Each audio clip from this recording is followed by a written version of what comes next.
Shalom. Je m'appelle Souleima, membre de EMC Shalom International, Kehila Virtuelle Europe. Le livre de Jérémie 6:16 nous dit: Voici ce que dit l'Éternel. Tenez-vous sur les routes. Regardez, informez-vous du sentier d'autrefois. Quel est le bon chemin? Et puis, suivez-les donc, et vous trouverez le repos pour votre âme. Mais ils ont répondu: nous ne marcherons pas.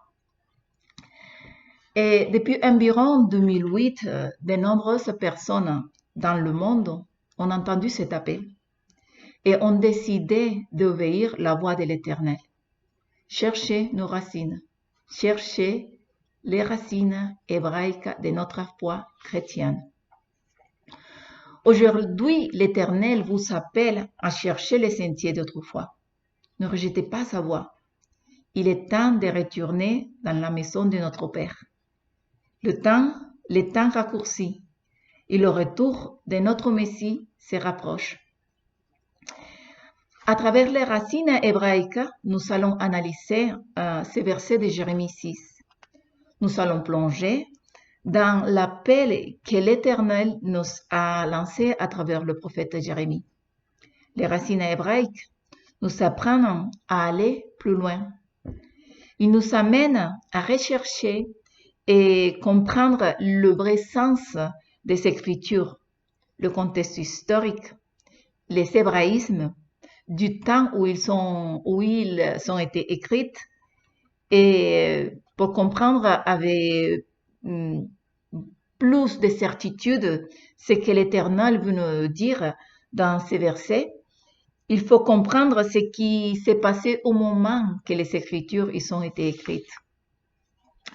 Pour cela, nous devons voir le chapitre complet de Jérémie 6.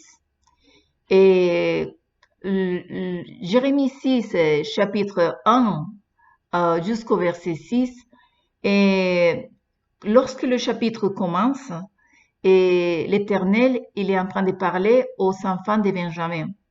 Nous devons nous rappeler que les enfants de Benjamin, ils font part de la maison de Juda. Et pour comprendre un peu mieux les deux maisons, la maison de Juda et la maison d'Israël, nous allons faire des études dans son futur pour comprendre les deux maisons d'Israël. C'est très important de comprendre pour comprendre exactement à qui les Écritures ont été dirigées. Nous allons lire à partir du verset 7 de Jérémie 6. Jérémie 6, verset 7 dit: Comme une citerne qui fait couler son eau, ainsi elle fait couler sa méchanceté. On entend dans ces rues que violence et que ruine. Je ne vois constamment que souffrance et blessures. Ce que vit l'Éternel dans cette époque-là, ce n'est pas différent à ce que nous vivons maintenant. Nous ne respectons pas les instructions. Nous répétons le même péché que le peuple d'Israël de l'époque de Jérémie, il faisait. Et Jérémie, verset 9, dit: Voici ce que dit l'Éternel, le Maître de l'univers. Comme dans une vigne, on fera un graffilage soigneux du reste d'Israël. Comme le vendangeur repasse ta main sur les sarments. Verset 10. À qui parle et qui prendre témoin, à qui parler, et qui prendre un témoin, pour qui m'écoute, dit l'Éternel. Leur oreille est vraiment incirconcis. Ils sont incapables d'être attentifs. La parole de l'Éternel est devenue pour eux un objet de mépris dont ils ne veulent pas. Ça vous rappelle, ou ça nous rappelle à ça qui se passe maintenant. Comme la parole de Dieu est méprisée, même pour ceux qui disent le suivre. Nous sommes un peuple appelé à sortir des ténèbres à ces merveilleuses lumières. Nous avons cru à l'Éternel, en Yeshua, ou par Yeshua, mais nous avions un voile qui ne nous permettait pas de voir plus au-delà de ça que nous voyons aujourd'hui. Et aujourd'hui, nous voyons que les Écritures sont complètement validées, qu'ils n'ont pas été abolis. Les Écritures sont valides de la Tanakh au Nouvel Testament, la Tanakh au Ancien Testament, au Nouvel Testament, au le pacte renouvelé. Et dans cette saison, l'Éternel nous appelle à rentrer chez nous, dans sa maison. C'est notre maison, à comprendre notre véritable identité israélite. Nous sommes déjà des multitudes auxquelles le Père lui-même nous a appelés, comme il est écrit dans le livre d'Ézéchiel 34, 11. Nous allons lire Ézéchiel 34, 11. Et ainsi dit l'Éternel. En effet, voici ce que dit le Seigneur, l'Éternel. Je m'occuperai moi-même de mes brebis. Je vais gérer sur elles. Tout comme un berger part à la recherche de son troupeau quand il se trouve au milieu de ses brebis et qu'elles sont dispersées, je vais gérer sur mes brebis et je les arracherai de tous les endroits où elles ont été éparpillées un jour de ténèbres et d'obscurité. Tu sens que ta vie est dans l'obscurité? Eh bien, c'est aujourd'hui que ton Père Céleste t'appelle. Je t'invite à lire le chapitre complet de Ézéchiel 34. Le lire avec la compréhension et voir la richesse que notre Père Céleste nous a laissée dans sa parole. C'est d'entre nous qui ont entendu cet appel, comprenons maintenant que nous faisons part de la maison d'Israël aux maisons d'Éphraïm. Et nous nous sommes rendus compte que cette parole s'adresse entièrement à nous en tant que peuple de l'Éternel. Et que nous devons retourner à ces fêtes, à ces commandements, à ces ordonnances données sur le mont Sinaï à Moïse, pour être dans sa obéissance ou dans son obéissance complète. Et nous pouvons voir dans le livre d'Apocalypse, c'est la révélation que notre Seigneur Yeshua a donnée à Jean, dans le chapitre 14 et 12, qui dit, c'est ici qu'est nécessaire la persévérance des saints, qui gardent les commandements de Dieu et la foi en Yeshua. Ça, c'est l'évangile complet. Ceux qui gardent les commandements et la foi en Yeshua. On a été sauvés pour la grâce, mais nous obéissons parce que nous avons été sauvés. Yeshua nous dit, si vous m'aimez, vous garderez mes commandements. Et c'est ça que nous avons compris à travers la racine hébraïque, que nous obéissons parce que nous avons été sauvés. Nous allons lire maintenant Jérémie, verset 11. Jérémie, je vais le chercher. Verset 11. Jérémie 6. On est en Jérémie 6, verset 11. 12 jusqu'au verset 15. Dit, je suis rempli de la colère de l'Éternel. Je n'arrive plus à la contenir.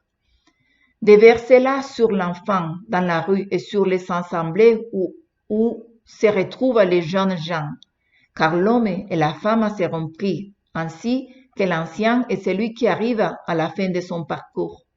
Leurs maisons passeront à d'autres champs et les femmes aussi, quand j'ai déploré ma puissance contre les habitants du pays, déclare l'Éternel.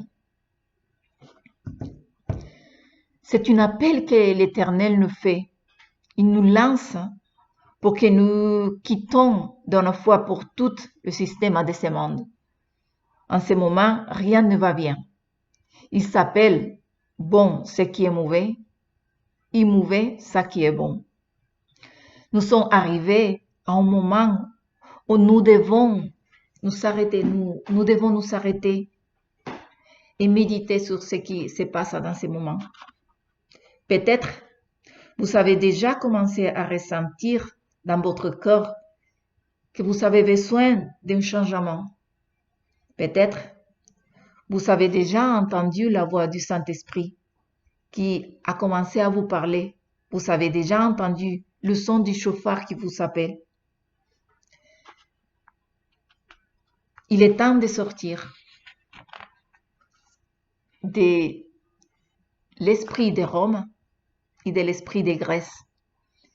C'est le moment de revenir c'est le moment de revenir à notre foi hébraïque. C'est le moment de renouveler notre compréhension avec les vraies racines de notre foi. Pour finir, revenons au verset 16. C'est le verset qui nous a amenés jusqu'ici. Et Jérémie 6, 16 dit, « Voici ce que dit l'Éternel. » L'Éternel, je vais le lire de nouveau. « Tenez-vous sur les routes, regardez, informez-vous des sentiers d'autrefois. Quel est le bon chemin? Et puis suivez-le donc, et vous trouverez le repos pour votre âme. » Mais ils ont répondu, « Nous ne marcherons pas. » Je veux aller à l'Estrom 59-75, c'est le mot amat, que ça veut dire que c'est là où le verset nous dit tenez-vous. Et c'est le mot qui a été transcrit pour ces versets. Et cet mot amat, ça veut dire se tenir debout, rester, se trouver, être dans une attitude d'attente, se présenter, s'attendre à être ou devenir serviteur d'eux. Se tenir tranquille, arrêter, cesser, se stationner, se poser. Dans ce verset de Jérémie 6, quand le verset nous dit « Tenez-vous », le Seigneur il nous appelle à nous poser, à attendre, à nous retrouver, à être dans une attitude d'attente, à devenir serviteur d'eux. C'est tout ce que ça veut dire ces mots. Et c'est ça, là où nous devons commencer à nous examiner, comment on est dans ces moments-là. La définition du mot derek qui a été utilisé pour le mot route, tenez-vous sur les routes, c'est le mot derek, que c'est aussi le mot utilisé quand le Seigneur nous dit que lui c'est le chemin, la vérité et la vie. Derek, c'est le chemin, ça veut dire le chemin. Et ces mots, ça veut dire en français voyager, chemin, voie, route, usage, direction, conduire, marcher, s'en aller et tracer. C'est tout ce que nous devons faire dans ces moments-là. Le mot qui a été utilisé pour regarder dans ces versets, c'est le mot Ra'a. C'est le Strong 7200, que ça veut dire voir, regarder, examiner, inspecter, s'apercevoir et considérer. Je vous appelle à considérer toutes ces paroles que le Seigneur, il vous a laissées aujourd'hui à travers moi. Parce qu'il nous appelle dans ces moments vraiment à être attentifs à sa voix. C'est le moment de l'écouter. Le mot qui a été utilisé pour informez-vous, c'est le mot Sha'al, que c'est le Strong 75 et 92, que ça veut dire demander, s'enquérir, emprunter, s'enquérir, consulter, chercher et demander pour soi-même. Je vous appelle à vous demander pour vous-même. Allez à l'écriture, chercher, méditer, lire, parce que dans ce moment-là, l'esprit, il est en train de nous montrer la vérité. Il y a un voile qui a été arraché pour que dans ce moment-là, nous pouvons, parce que dans ce moment-là, nous pouvons voir l'écriture vraiment comme le Seigneur il veut que nous la voyons dans ce moment. Et le mot qui a été pour suivez-les, c'était le mot Jalak Strong 1980, que ça veut dire aller, marcher, venir, partir, s'en aller, avancer, aller au loin, vivre et manière de vivre. Le Seigneur nous appelle dans le verset 6 de Jérémie, verset 16, pardon, de Jérémie, vraiment à nous arrêter, méditer et comprendre l'écriture de la façon que nous comprenons l'écriture. C'est très facile. Simplement, il faut lire et méditer. Nous n'avons pas besoin d'autre chose parce que tout est écrit et tout est clair, même pour qu'un enfant puisse la comprendre. Pour finir, Jésus a dit, « Je ne t'ai envoyé qu'aux brebis perdues de la communauté d'Israël. » Vous êtes des brebis de Yeshua. Alors, cet appel est pour vous. Shalom.